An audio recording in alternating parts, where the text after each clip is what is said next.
शादी से पहले प्रेमिका ने एक बच्ची को जन्म दिया और प्रेमी ने पेचकस से गोद डाला। आखिर ऐसा क्या हुआ जो यह घटना घटी? इस घटना के पीछे की सच्चाई को जानने के लिए आप हमारे वीडियो को अंत तक जरूर देखिएगा। नमस्कार, मैं हूं सुदेश कुमार और तिरछी बात परवल चैनल में आपका स्वागत है। दोस्तों, यह घटना है उत्तर प्रदेश के शक्तिनगर की। उत्तर प्रदेश के शक्तिनगर में एक निशा नाम की लड़की रहा करती थी, जिसकी उम्र थी 21 साल और वह कॉलेज पढ़ने के लिए जाया करती थी और उसके घर में उसके मम्मी पापा थे। अच्छे से उसका जीवन गुजर रहा था। कॉलेज पढ़ने के लिए जब वह जाया करती थी तो रास्ते में उसकी मुलाकात एक लड़के से हुआ करती थी। रोज रोज वह लड़का उसकी तरफ देखा करता था और अब वह रोज जब जाती थी तब भी वह लड़का मिलता था निशा को, और जब आती थी तब भी वह लड़का मिलता था निशा को। उसका नाम था शहबाज। अब दोस्तों, धीरे धीरे उन दोनों में बातें होने लगती हैं और बातें न जाने कब प्यार में बदल जाती हैं, उन दोनों को पता ही नहीं चलता है।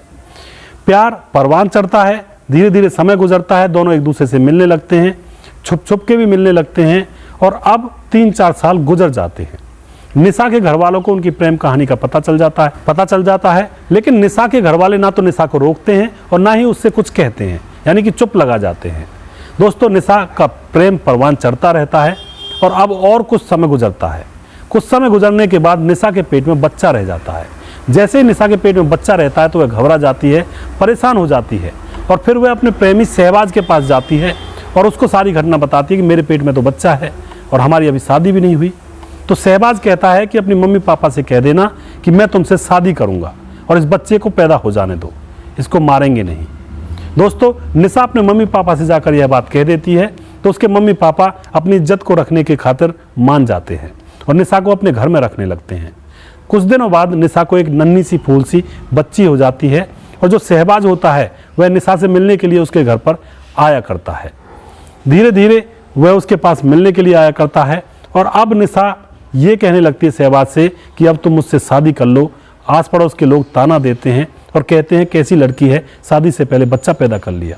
शहबाज ये कहता है कि मैं तुझसे शादी तो कर लूँगा, लेकिन अभी कुछ मुझे पैसे वैसे कमा लेने दो, पैसे का इंतजाम कर लेने दो, पैरों पर खड़ा हो जाने दो, तब मैं तुम्हारे साथ धूमधाम से शादी करूँगा। जो निशा होती है वह रोज़ रोज़ उससे कहती है। रोज़ रोज़ शहबाज उससे मिलने के लिए उसके घर पर आया करता है और अब धीरे धीरे समय गुजरते गुजरते जो निशा की बच्ची होती है वह 20 दिन की हो जाती है। 20 दिन की जैसे हो जाती है, शहबाज उससे मिलने के लिए आता है तो फिर उनके बीच में वही झगड़ा हो जाता है। निशा कहती है तुम मुझसे शादी क्यों नहीं करते हो, कब मुझसे शादी करोगे, ये बच्ची जब शादी के लायक हो जाएगी तब मुझसे शादी करोगे। शहबाज उससे गर्म हो जाता है और उन दोनों के बीच में झगड़ा शुरू हो जाता है। तभी झगड़ा उस लेवल पर बढ़ जाता है कि शहबाज वहीं पे पास में रखे हुए एक पेचकस को उठाता है और अपनी पत्नी के गले पर उसको मार देता है। और दोस्तों, इतनी बुरी तरह से मारता है कि निशा की चीख भी नहीं निकलती है और फिर उसके ऊपर बहुत सारे वार करता है पेचकस से और फिर निशा अपनी बेटी को लेकर जमीन पर गिर जाती है।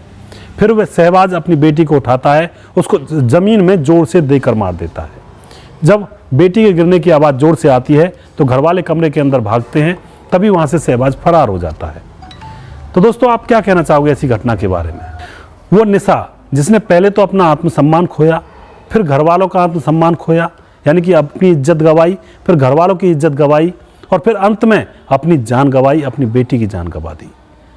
दोस्तों, मैं उन लड़कियों से कहना चाहता हूं जो शादी से पहले इस तरह का कृत्य कर बैठती हैं, उनके साथ ऐसी ऐसी घटनाएं भी हो जाया करती हैं। इसीलिए समाज के अंदर ये नियम बनाए गए हैं कि ऐसी घटनाएं ना हो। लेकिन आजकल के लोग, आजकल की जो नौजवान पीढ़ी है, वो तो समाज के नियम को बंदिश मानती है। वो ये नहीं मानती है कि समाज के जो नियम हैं वो हमारे जीवन को सुख समृद्धि लाने के लिए बनाए गए हैं। लेकिन आज के लोग ये नहीं मानते हैं, तो ऐसे लोगों के साथ ऐसी घटनाएं भी हो जाया करती हैं। तो दोस्तों, यहाँ पे शहबाज को क्या सज़ा मिलनी चाहिए और यहाँ पे क्या निशा की गलती थी या नहीं थी, और दूसरी बात, उस छोटी सी नन्ही सी बच्ची का क्या कसूर था जिसने अभी अपनी आंखें भी नहीं खोली थी।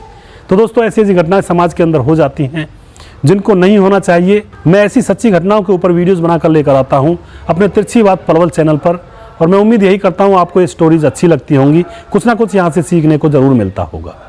नेक्स्ट वीडियो में जल्दी फिर से लेकर आऊँगा किसी सच्ची घटना के ऊपर। तब तक आप खुश रहें, सावधान रहें, सतर्क रहें, रिश्तों की अहमियत को समझें। जय हिंद, जय भारत।